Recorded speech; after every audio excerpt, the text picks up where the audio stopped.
आजकल 10-11 साल की लड़कियां बालिग हो रही हैं। टीवियों पर सीरियल ऐसे आ रहे हैं, मोबाइलों में ऐसी ऐसी वाहियात चीजें यूट्यूब वगैरह पर, फेसबुक पर आ रही हैं कि इनको देखकर हमारी लड़कियां जो कभी 16-17 साल में बालिग होती थीं, आज 11-12 साल की उम्र में बालिग होने लगी हैं। और यानियत फैल चुकी है, शर्म हया ताक पर रखी जा चुकी है। वरना तसव्वुर कीजिए, एक कपड़ा जो जिस्म से चिपका हो, आपके पैरों से चिपका हुआ हो, और वो कपड़ा आपके घुटने और रान से होते हुए आपकी कमर तक आए, जिसको आप लेगी कहें, और इसके ऊपर एक कुर्ती पहन ली जाए और इस तरीके से मार्केट में, बाजार में शॉपिंग की जाए, ऐसी औरत को आपकी नजर में फैशन परस्त कहा जा सकता है, लेकिन मोहम्मदुर रसूलुल्लाह की नजर में ये लड़की, ये औरत नंगी है, नंगी है, नंगी है। ये कपड़े है भैया, जिसको जाना हो जल्दी जाओ यहां से, और जिसको उठना हो अभी उठ जाओ। ड्रामा करके रख लिया है। और भी अभी जिसको जाना हो चले जाओ, बाद में मैं नहीं उठने दूंगा, चाहे पेशाब यही निकल जाए। जाइए अभी निकल जाइए जिसको जाना हो। आरियात हमारी नजरों में फैशन परस्त हैं, लेकिन अल्लाह के रसूल ने ऐसी औरतों को क्या कहा? नंगी। मैंने नहीं कहा है, पूछो इन उलमा से आरियात का मतलब क्या होता है। कासियात कपड़े पहनेंगी, आरियात लेकिन नंगी होंगी। ऐसी औरतों के बारे में कहा है नंगी होंगी। ये हाफ आस्तीनों के कपड़े यहां चल रही है, ये खुला हुआ है। साड़ियां चल रही तो ऐसी कि यहां तक का ब्लाउज पहने हुए हैं, ये खुला है, पेट खुला हुआ है।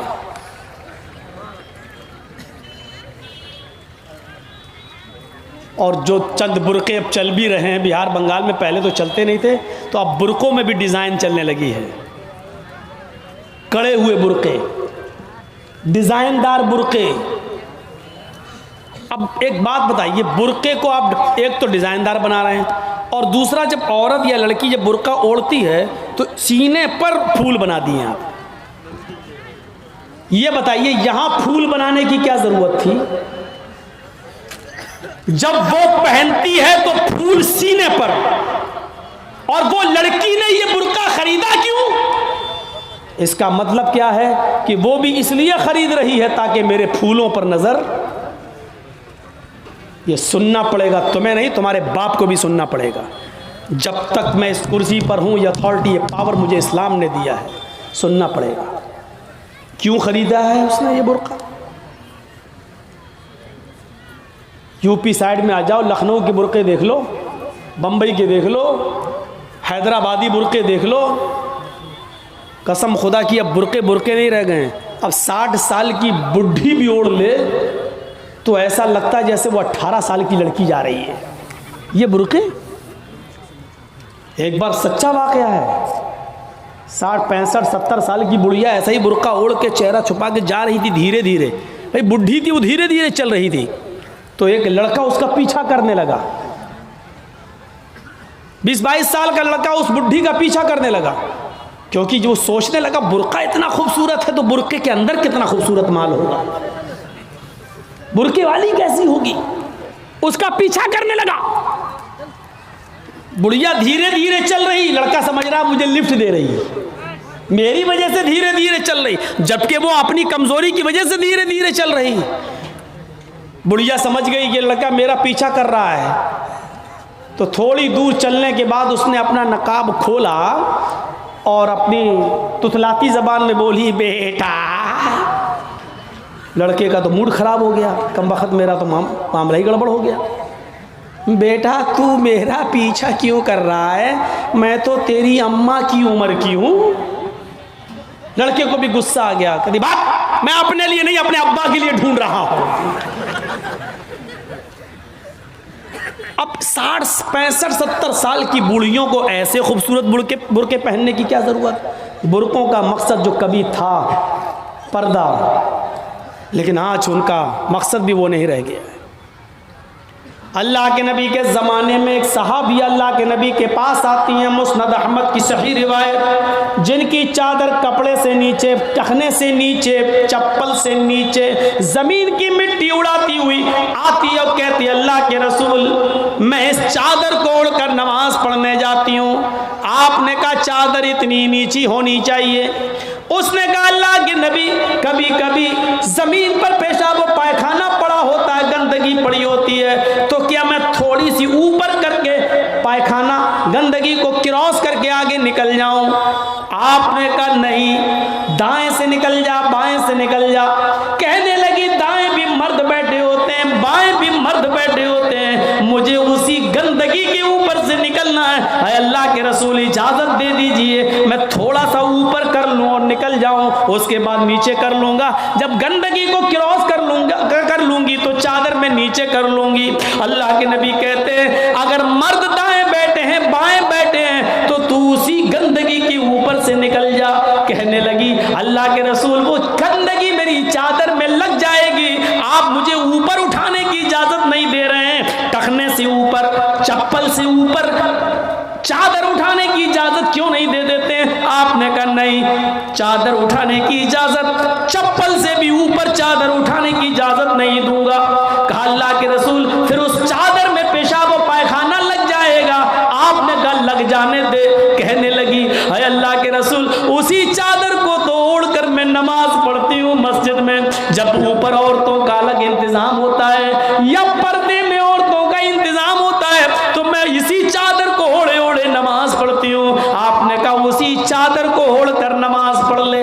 कहने लगी उसमें पेशाब और पायखाना लग जाएगा, क्या उसी और चादर को ओढ़कर नमाज पढ़ लूं?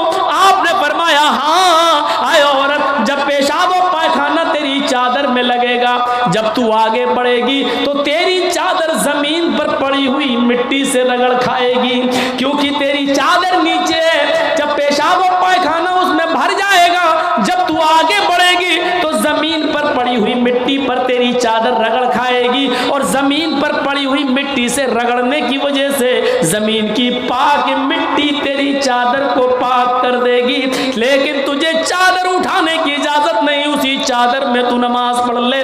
गंदगी लगती है तो लग जाने दे, आगे बढ़ेगी तो जमीन पर पड़ी हुई पाक मिट्टी तेरी चादर को पाक कर देगी। मेरे भाइयों, पेशाब और पायखाना देखकर भी अल्लाह के रसूल ने औरत को चादर उठाने की इजाजत नहीं दी। मेरी बहनों, तुम्हारे दिल कैसे गवारा कर लेते हैं? जलसों में भी चूड़ियां खरीदने के लिए, बैलून खरीदने के लिए, जलेबियां खरीदने के लिए तुम किस तरीके से लेडीज पिंडाल से निकलकर तुम बाजारों में घूम लेती हो? शर्म आनी चाहिए। तुम्हारे कलेजे और तुम्हारे दिल कैसे गवारा कर लेते हैं कि लड़के और लड़कियां एक जगह शॉपिंग करें, दुकानदारी करें, खरीदारी करें? ये तुम्हारे कलेजे, तुम्हारे ज़मीर कैसे गवारा कर लेते हैं? जबकि अल्लाह के नबी फरमाते हैं ला यखलुअन्न रजुलुन बिमरातिन इल्ला कान सालिसुहुम शैतान।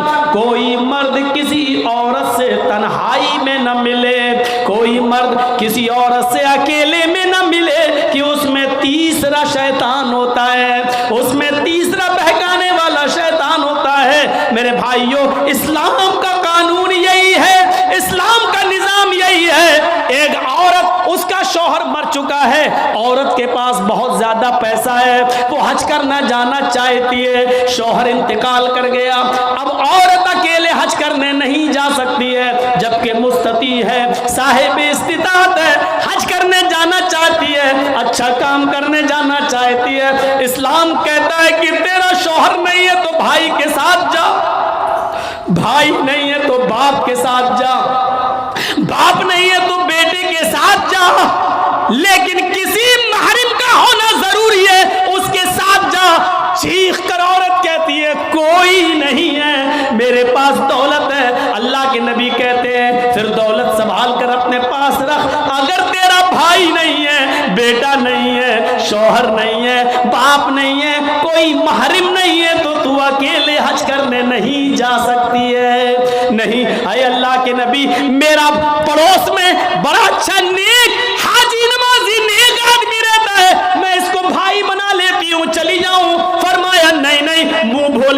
भाई को भाई बनाकर उसके साथ तुम हज करने नहीं जा सकती हो, इसलिए कि अपने मुंह से किसी को भाई बोलने से वो तुम्हारा सगा भाई नहीं हो जाएगा, अपने मुंह से किसी को बेटा बोल देने से वो बेटा नहीं हो जाएगा।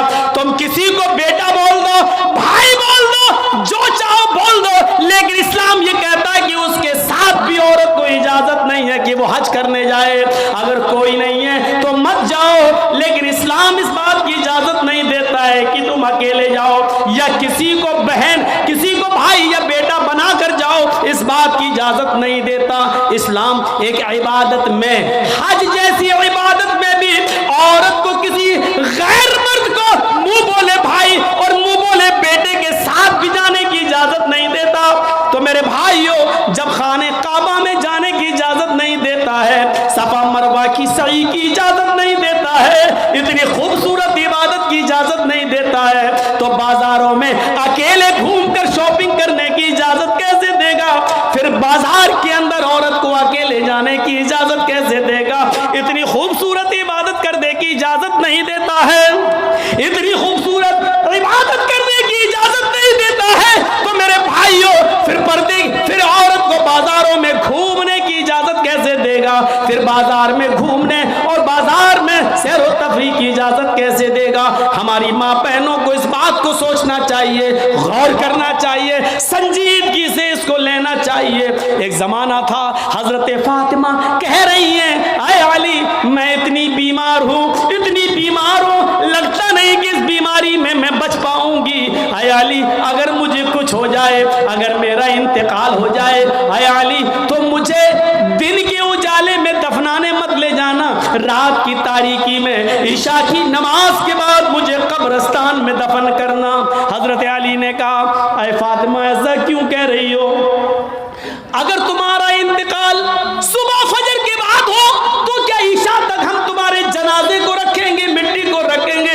तुम्हारे बाप का, तुम्हारे अब्बू का फरमान है कि मैयत को जल्दी कब्रिस्तान ले जाओ, फिर मैं लेट कैसे करूं? फरमाती हैं, आए अली, आए मेरे प्यारे शौहर, मुझे रात में ही ले जाना, मेरी बात को गिरा बांधो, मेरी बात को मजबूती से पकड़ लो, मेरी वसीयत को याद रखना, चाहे मेरा इंतकाल कभी भी हो, लेकिन मुझे ईशा के बाद दफनाना, मुझे दिन के उजाले में कब्रिस्तान न ले जाना।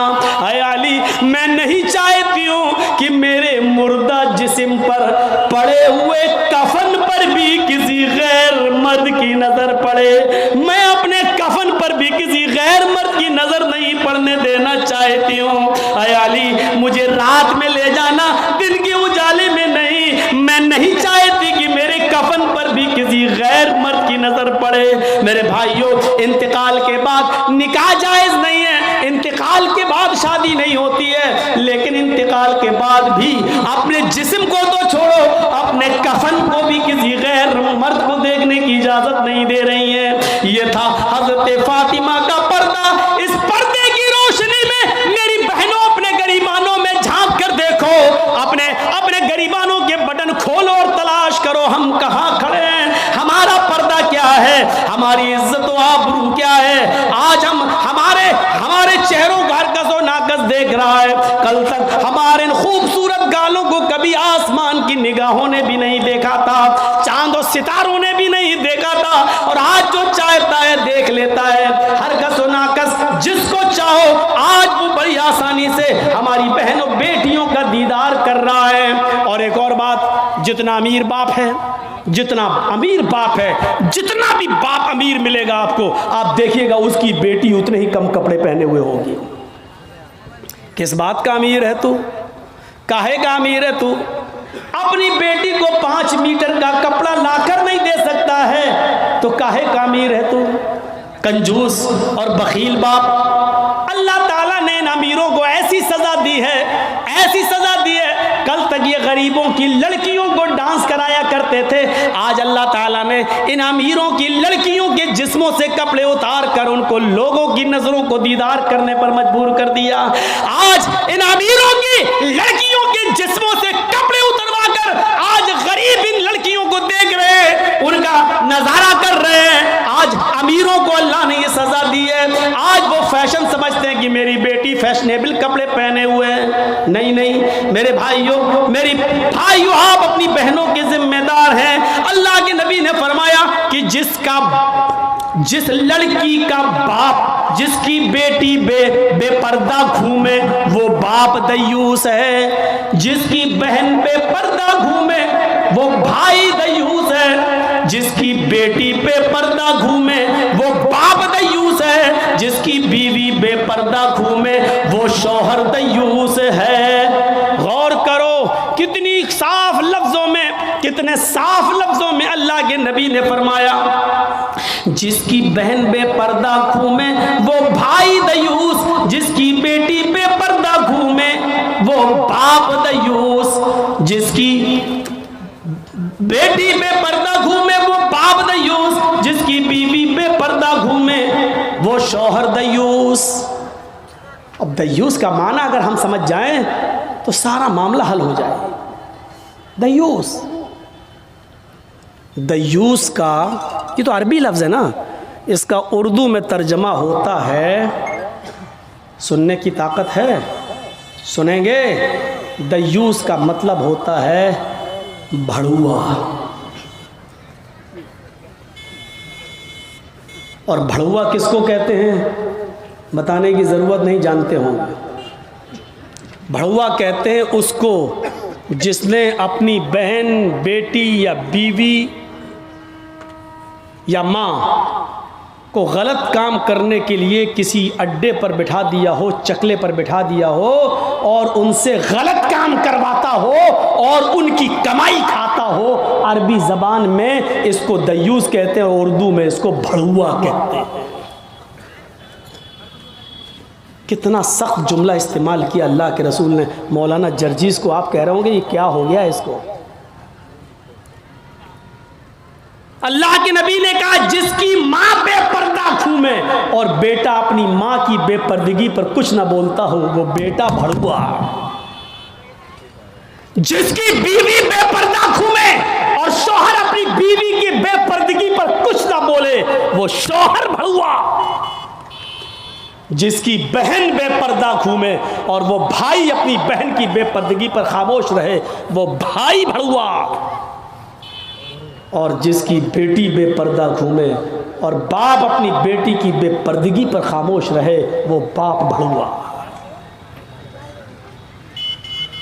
दयूस कह दो मौलाना चलेगा, भड़ुआ मत कहो, अच्छा नहीं लग रहा है। हम कब कह रहे हैं कि अच्छा लग रहा है? हमको अच्छा लगाना कब है? जब अच्छा ही लगने लगे तो फायदा क्या है? इंजेक्शन ऐसे लगाओ दर्द ना हो बासा। ऐसा हो सकता है कि इंजेक्शन लगे और दर्द ना हो? इंजेक्शन भी लगवाना चाहते हो और दर्द भी नहीं चाहते हो, तब तो होम्योपैथिक दवा ले लो, मीठी गोलियां खा लो जो मरने के बाद फायदा करती है।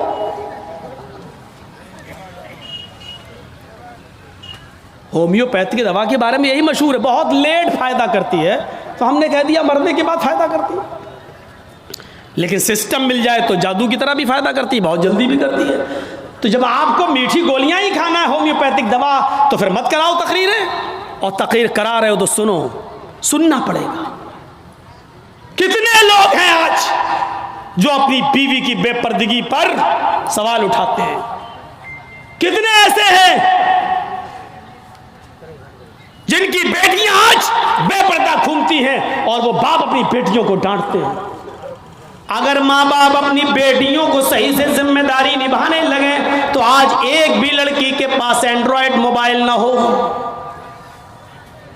हमारी 18-20 साल की लड़की जिसकी शादी नहीं हुई घर पे रहती है, उसके हाथ में एंड्रॉयड मोबाइल चीख चीख के बता रहा है कि बाप की तरबियत में कमी है, बाप अपनी बेटी पर पूरा का पूरा हुक्मरान नहीं है, हाकिम नहीं है, या ये कह रहा है बेटी के हाथ में वो एंड्रॉयड मोबाइल चीख चीख के कह रहा है ये बाप ना कह रहा है, बेटी के आगे बाप की नहीं चल रही है, बाप मजबूर हो चुका है। मेरे भाइयों, अगर बाप मजबूर न होता तो बेटी के हाथ में एंड्रॉयड मोबाइल नहीं होता।